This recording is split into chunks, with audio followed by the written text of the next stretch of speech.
微积分是一门研究极限、导数、积分等数学概念和技巧的学科。学习微积分有以下几个重要原因：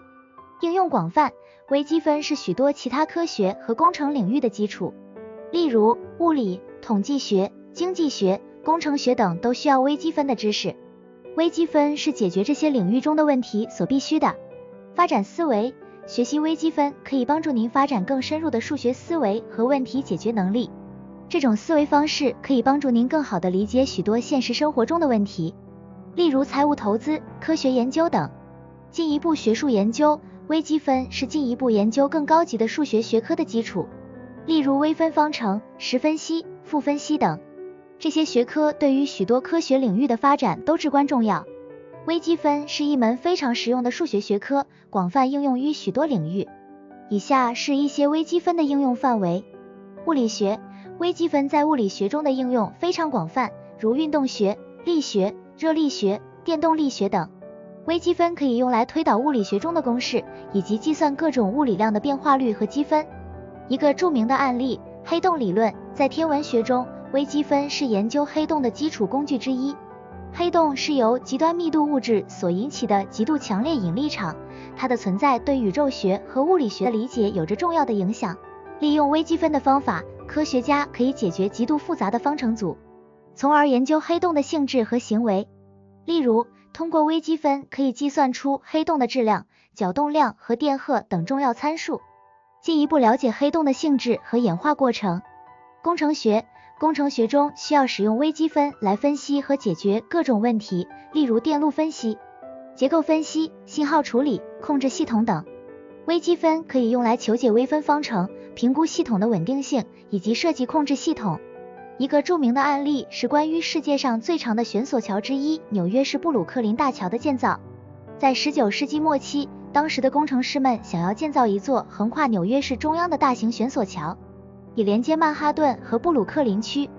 然而，这是一个极其艰难的工程，涉及到复杂的结构力学和静力学问题。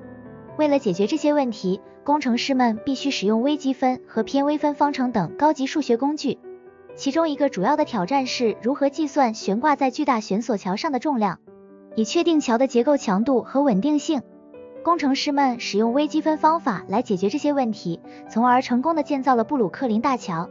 布鲁克林大桥的成功建造证明了微积分对于解决复杂的工程问题的重要性，并且展示了微积分在实际应用中的巨大价值。由此可见，微积分对于现代工程学的发展和进步至关重要。生物医学，微积分在生物医学中的应用主要适用于模拟生物系统和分析生物数据。例如，微积分可以用于描述生物体积的增长速率、生物种群的变化率等。一个著名的案例，心脏病诊断。心脏病是全球主要死因之一，因此诊断和治疗心脏病的研究一直是生物医学领域中的重要课题。微积分在心脏病诊断中扮演了关键的角色。例如，心电图 ECG 是一种测量心脏电活动的方法，透过微积分的方法，可以将复杂的心脏信号分解成一系列基本波形，从而进行病情诊断。此外，微积分在分析血流动力学、肿瘤生长模型、基因表达调节等方面也有着广泛的应用。微积分在生物医学领域中的应用非常广泛，不仅可以帮助人们更好地理解生物现象，还可以为疾病诊断和治疗提供重要的支持。计算机科学，微积分在计算机科学中的应用包括数值方法、图形学、机器学习等。微积分可以用来计算机器学习模型中的梯度和偏导数等。一个著名的案例，谷歌搜索算法。谷歌搜索算法是谷歌搜索引擎的核心技术之一，它可以根据用户输入的关键词和网页内容来排列搜索结果的优先级。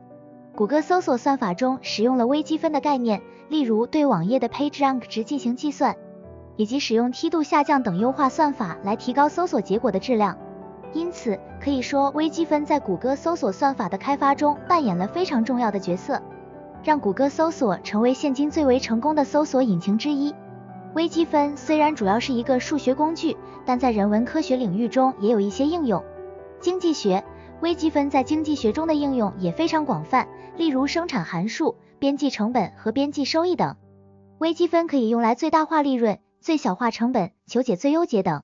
一个著名的案例是关于经济学中的边际分析。边际分析是指在经济学中使用微积分概念来研究产量和效用的变化，其中一个主要应用是研究生产和消费的最适决策。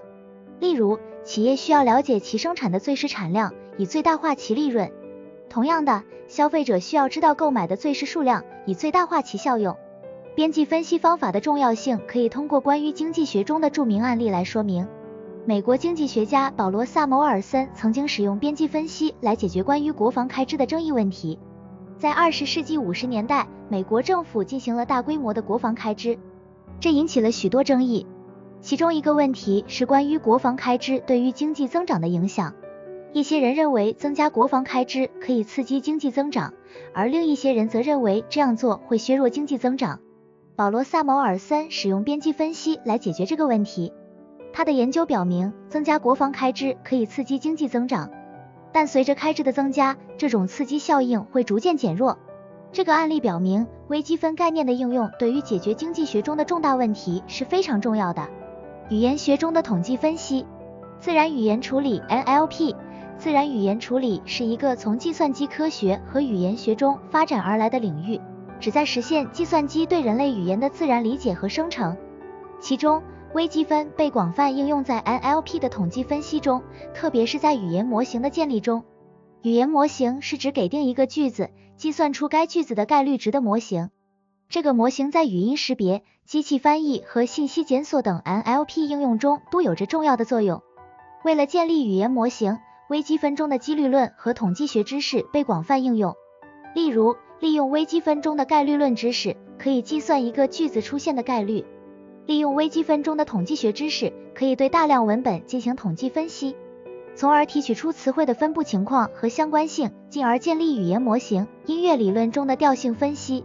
微积分在音乐理论中被应用于调性分析，以帮助理解和解释音乐中的和声变化和声音的变化。下面是一个例子。在西方音乐中，调性是一个基本的概念，用于描述乐曲的基础音高和和声结构。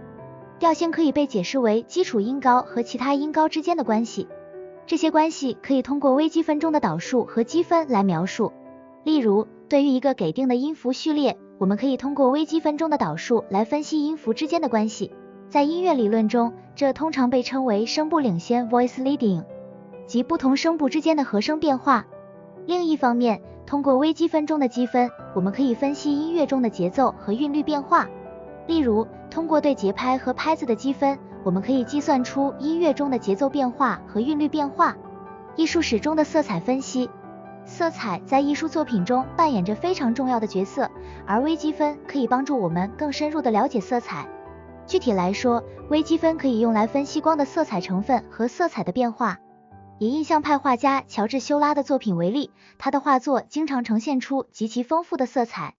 从细微的色彩变化到强烈对比的色彩。微积分可以用来分析这些色彩变化背后的数学原理。例如，可以通过微积分的方法来解释修拉在画中如何使用了分立的色彩点，以及如何通过叠加不同色彩点的方式营造出了柔和的过渡和丰富的色彩效果。微积分在艺术史中的应用可以帮助我们更好地理解艺术作品中的色彩效果，从而对艺术作品产生更深刻的体验和理解。微积分被应用在哲学中的例子，有一些哲学家曾经尝试使用微积分中的概念来解决哲学上的问题，其中著名的例子是德国哲学家康德 Immanuel Kant 在他的纯粹理性批判中，使用微积分中的极限概念来解释时间和空间的本质，并认为这些概念是人类认识的先天形式。此外，哲学中还有一些形式化的逻辑和数学分析方法，如模型论、证明论和集合论等，也有一定的微积分基础。微积分在社会学中也有一些应用，其中一个例子是使用微积分中的函数和导数概念来分析社会现象中的变化和趋势。微积分也可以应用在统计学和机器学习中，用来分析和处理大量的社会数据，例如人口统计学、疾病传播模型、社交网络分析等。在社会学的研究中，微积分可以用来研究社会现象的变化和趋势，并为决策提供数据支持。微积分在历史学中的应用相对较少，但还是可以找到一些例子。其中一个例子是微积分在历史事件的分析中的应用。例如，可以使用微积分的概念来分析特定事件中的变化率，例如人口增长率、经济增长率、政治权力的转移率等。此外，微积分也可以应用在历史地理学中，用于分析土地使用变化和人口流动等问题。例如，使用微积分的技术可以计算出特定地区的人口密度随时间的变化情况，并进一步研究人口流动和城市发展的趋势。微积分在文学中的应用并不是很常见，但仍然有一些例子。其中一个例子是在文学研究中的语言学分析。语言学家使用微积分中的统计方法来分析文学作品中的词汇、词组和句子结构等。通过这种分析，他们可以研究作者使用语言的方式，包括词汇选择、文体风格和表达主题的方式。另外，微积分中的最大值和最小值定理也可以应用于文学作品中的情节分析。通过找到故事情节中的最高点和最低点，读者可以更好地理解角色发展和故事的主题。微积分在文学中的应用相对较少，但它仍然可以提供有用的工具和技术，以更深入地理解文学作品。总的来说，微积分的应用不仅局限于自然科学和工程学，也可以帮助人文学科研究者进行更深入的分析和研究，并且在人文科学领域的应用也越来越普遍。学习微积分是一个重要的数学学科，对于许多领域都至关重要，并可以帮助您发展更深入的数学思维和问题解决能力。